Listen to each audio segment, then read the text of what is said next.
વલસાડના ગુજરાત હાઉસિંગ બોર્ડમાં હાલ ભય અને આક્રોશનો માહોલ છે। અહીં અત્યંત જર્જરિત હાલતમાં રહેલા LIG બ્લોક નંબર 2નો પાછળનો ભાગ અચાનક ધરાશાયી થયો છે। આ ઘટનાએ ફરી એકવાર અહીં વસવાટ કરતા ગરીબ અને મધ્ય વર્ગના લોકોના જીવ તાળવે ચોંટાડી દીધા છે। છેલ્લા ઘણા સમયથી અત્યંત જર્જરિત અને ખખડધજ હાલતમાં ઉભેલી આ ઇમારતો હવે લોકો માટે મોતનો સામાન બની રહી છે।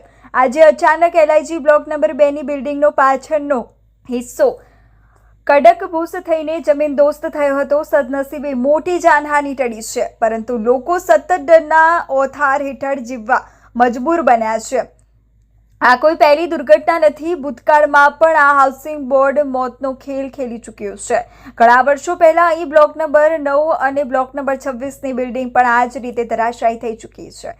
તેમ છતાં તંત્ર જાણે કોઈ મોટી હોનારતની રાહ જોતું હોય તેમ આંખ આડા કાન કરી રહ્યું છે।